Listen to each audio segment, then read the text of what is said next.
Welcome back to more Find Love or Die Trying. Here we are. We're at the home stretch of the game pretty much. Going on our last dates with the girls. One for each. And I walked down to the kitchen where the girls were having breakfast.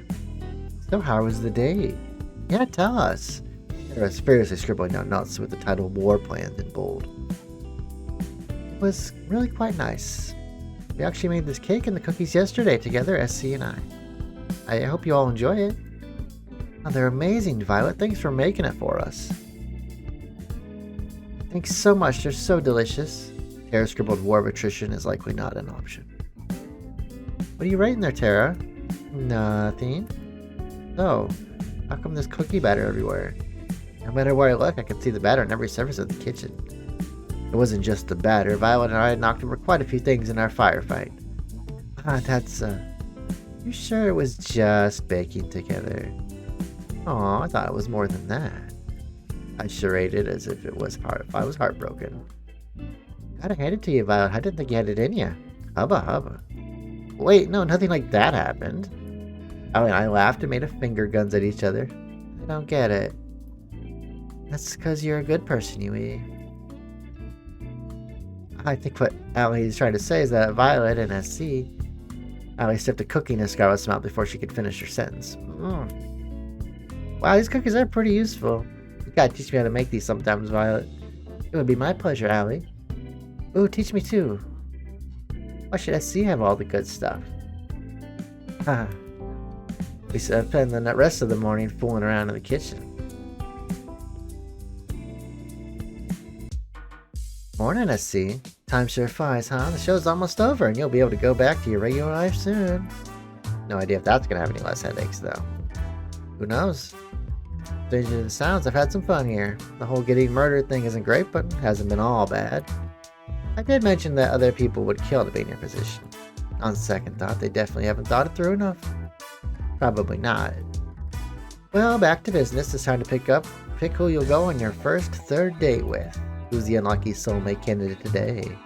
Do Scarlett, because we did Violet last time, so we're gonna kind of go off and on a little bit. We get to do one with both of them, so it's fun. Scarlett. Can't say I'm surprised there. You two birds of a feather. Here's to hoping you'll both have a day you'll both remember for a change. It's funny when you're not amnesiac.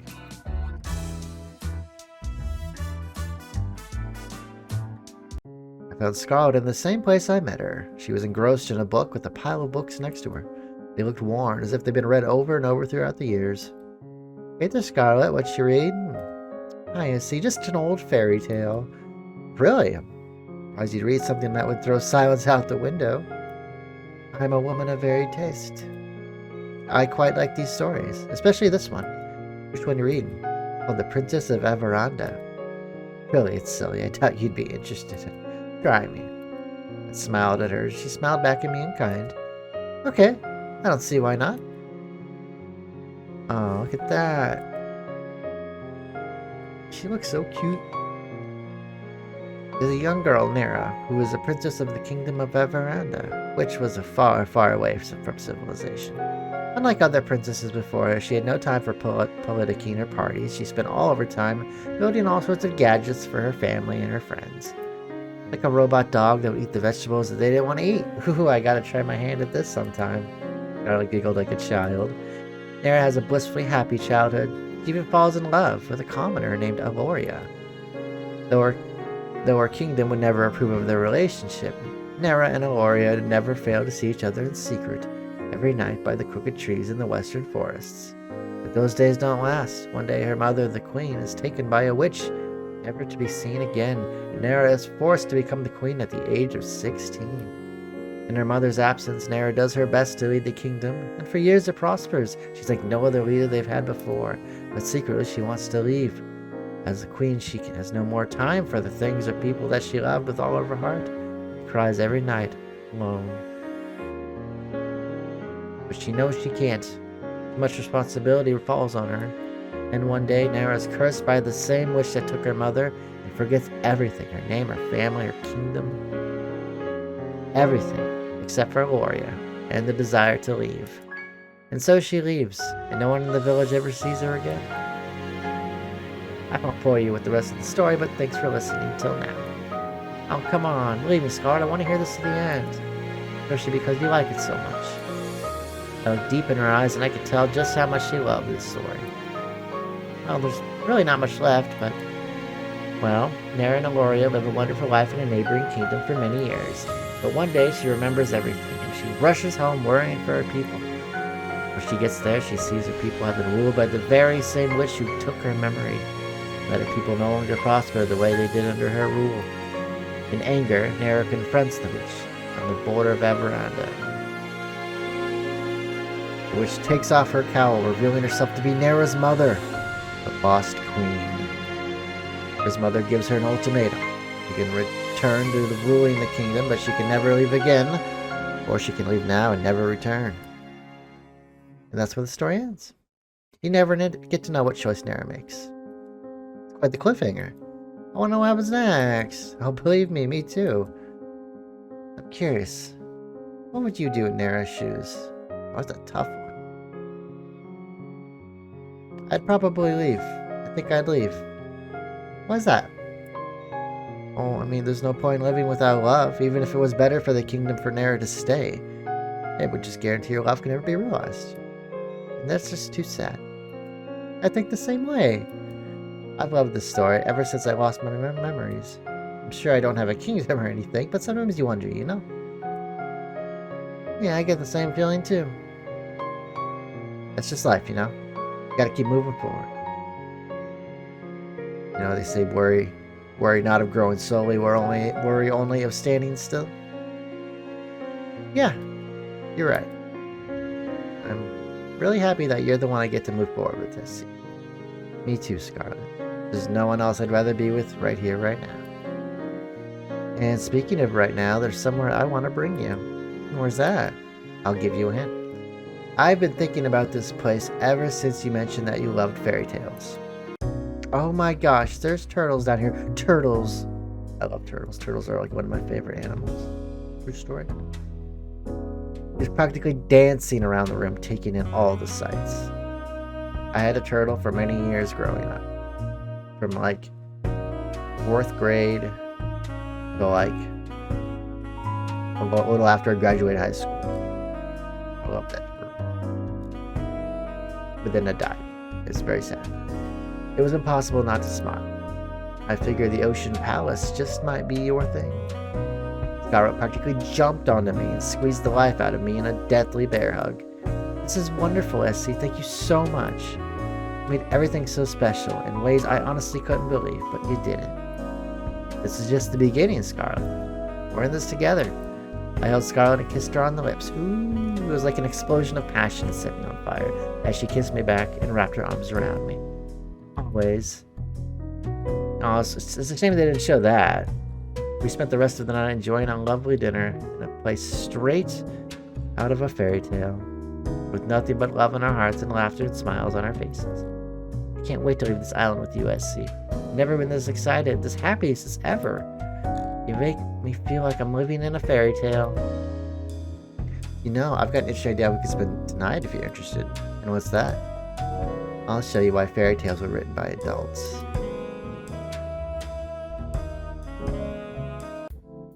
After today's date, I decided to take a stroll around the mansion. The night was as clear as could be, and a light breeze made it just a bit chilly, but not enough that I need to put on more. I found myself fixating on the moon without thinking. I thought I'd find you here. Why's that? Just a gut feeling, and the island-wide surveillance system.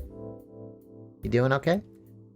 Yeah, I'm just thinking. I believe the show's almost over, Didn't really feel real earlier today. Time sure flies, doesn't it? You've only got the last third date with Violet tomorrow, then the final ceremony on the day after. Speaking of which, how was your day today? It was awesome. My connection with Scarlett's one of a kind. There's no one I'd rather be beside me than her. Being married to her would be just like a dream come true. Oh, aren't you a romantic? But I'm happy to hear that. If it's you two, I'm sure that whatever you two face out there, you'll be fine as long as you stick together. And if she stops turning people into zombies. Yeah, that's a conversation we have to have at some point. Don't forget that in the prenup. Who knew that 3 dates You know, we're all you needed to figure out if a marriage would last. Well, I'm not saying the marriage is gonna last, but if this TV gig doesn't work out, maybe I should be my marriage counselor. Anyway, I'd love to stay in chat, but I've got some work. Get some work done tonight to prep for the ending of the show. You know what? I could use some company. It's not like you are up to anything.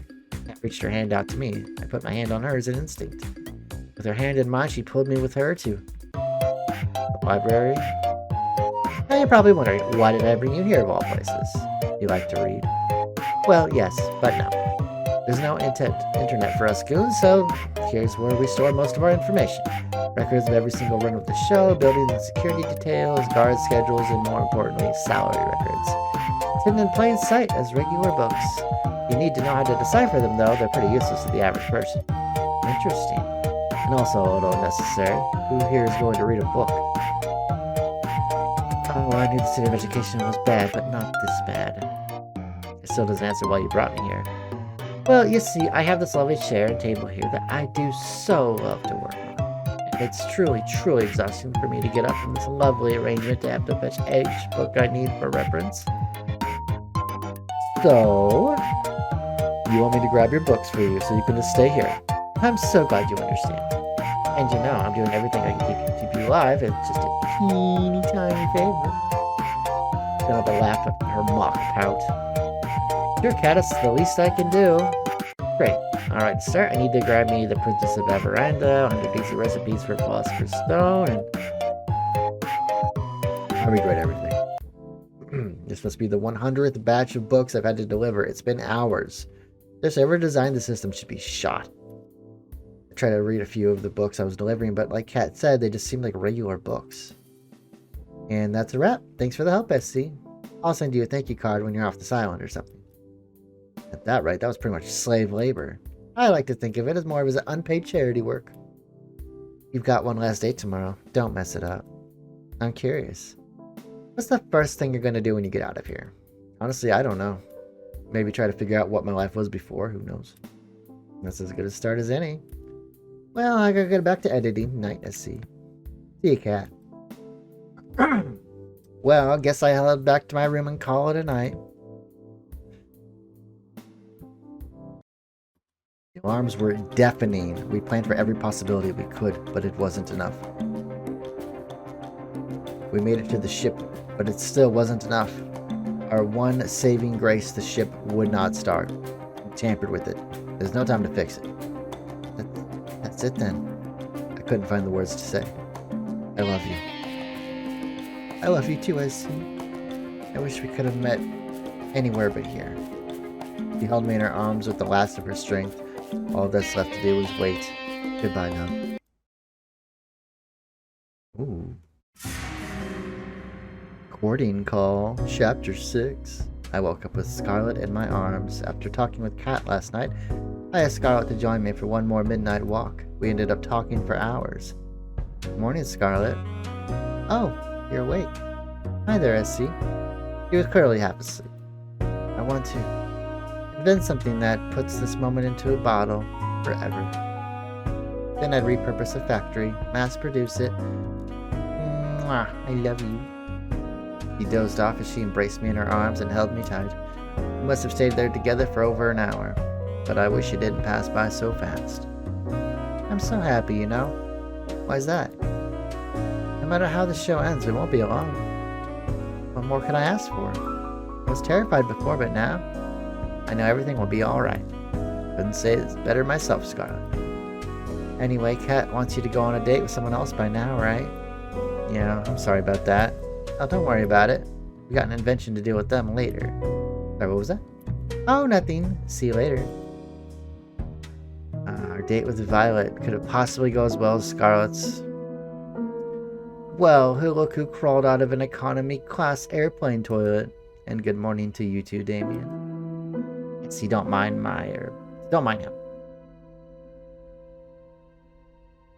Damien was just telling me the news. Your ratings are doing really well so far. At this rate, I really think you'll make it out of here. That's great news. Oh, I wouldn't celebrate just yet. Just because you've done well till now does not mean you won't jump the shark today. Your ratings today need to be higher than they've ever been, or you'll get the axe. next. Literally. I'm around when your number's up. I guess we'll find that out together, won't we? Later. Sorry about him. He can be a little mean sometimes. Murder threat is a little mean.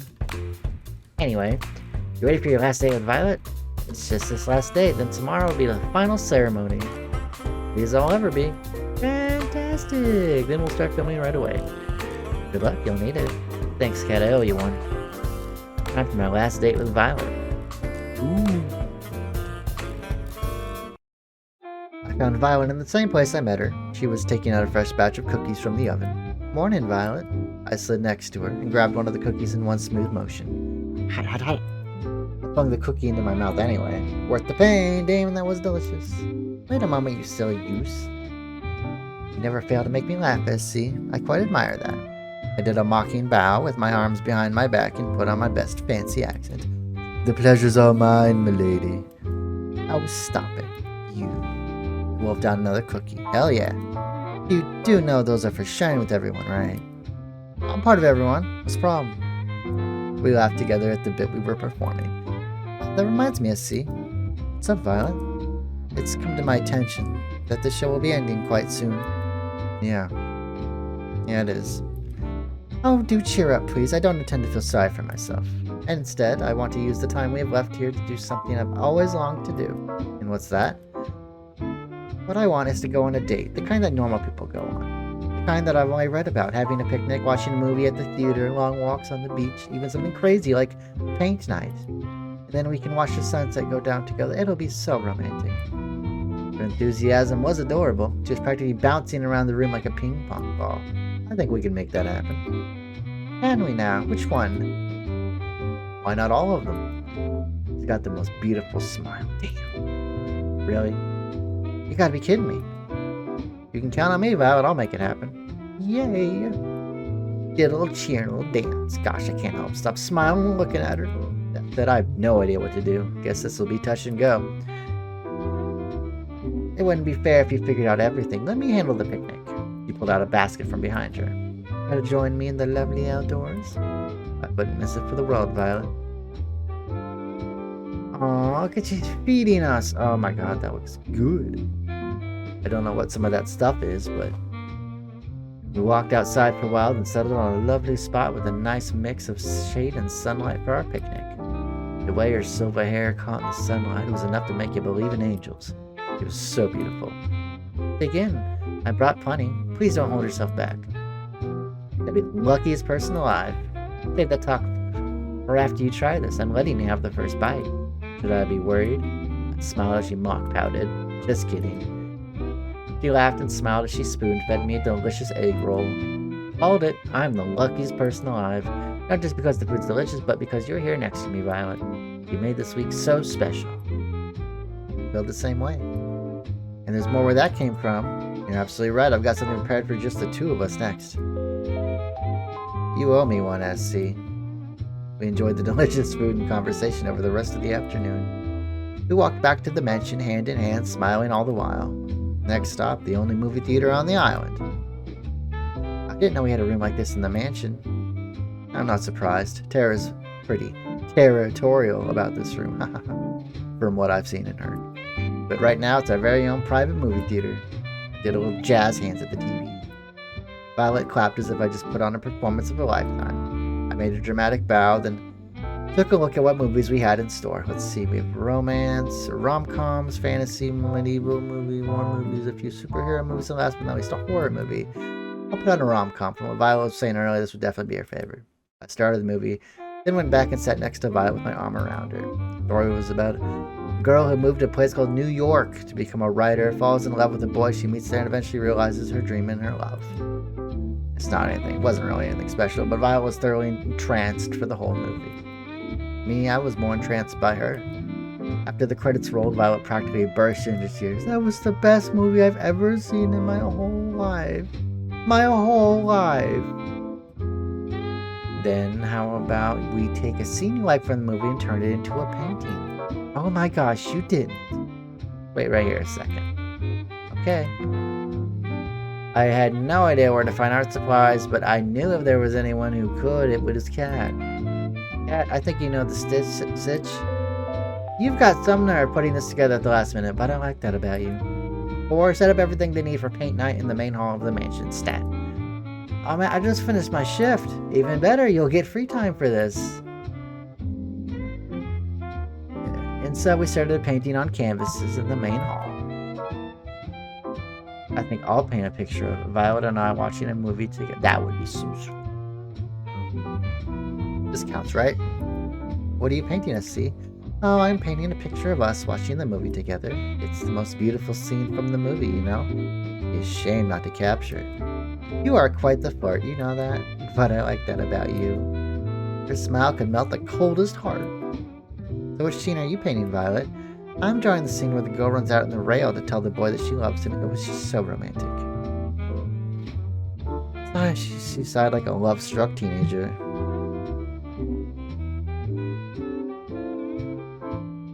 I could tell she was putting her whole heart into her painting. She captured the scene perfectly.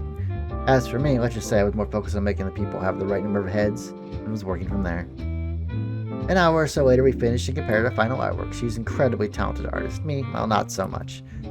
That was embarrassing, but man, it was worth it to see her smile and break into laughter. Her laughter was interrupted by a gurgle from her stomach.